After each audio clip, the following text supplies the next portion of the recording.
Hi, this is John for Outstanding Poker, bringing you a video about basic hand reading, and it's also going to involve some combinatorics.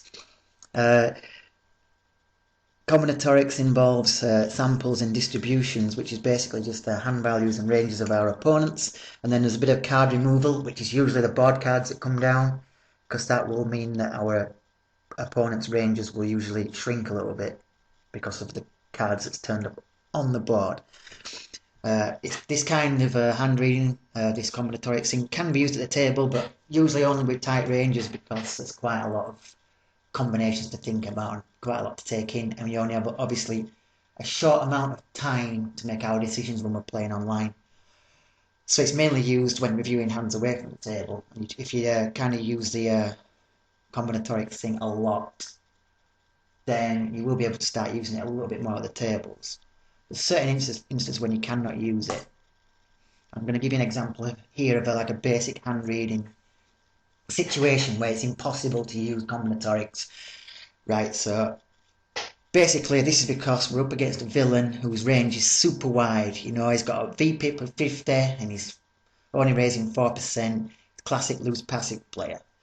Now we've got ace. Now when he checks to us and we bet this flop, it's impossible to put him on all the different combinations of hands that he will have because he just has way too many.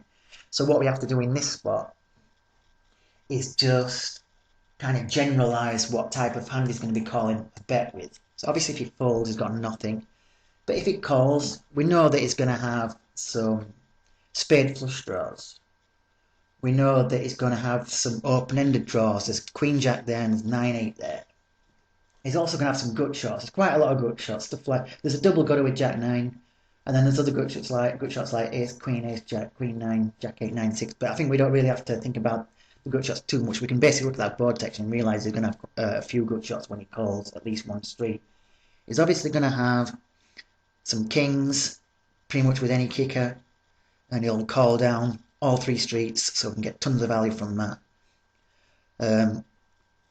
He'll probably call down at least two streets with a 10. Seen plenty stack off with a second pair on here. I've even seen some players stack off with just something like 8-7 on that board because they're basically just chasing two pair, hoping to hit the second pair, and then when they miss, they convince themselves that you're bluffing.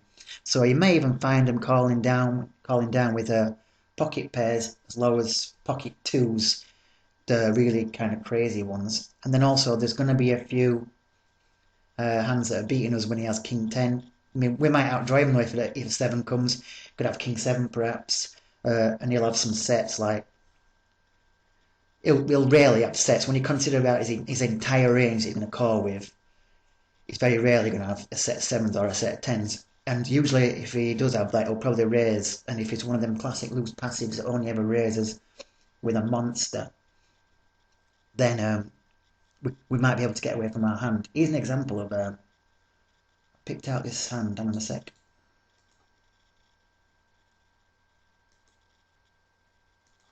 Let's bring it across. Oh, no, I'll just have to close the slideshow. Just hang on a sec. So we have this hand here where I have kings and a raise pre-flop, get a couple of callers, and I just fired out a pot bet, which is pretty standard on this type of board when you've got a couple of crazy players involved in the pot.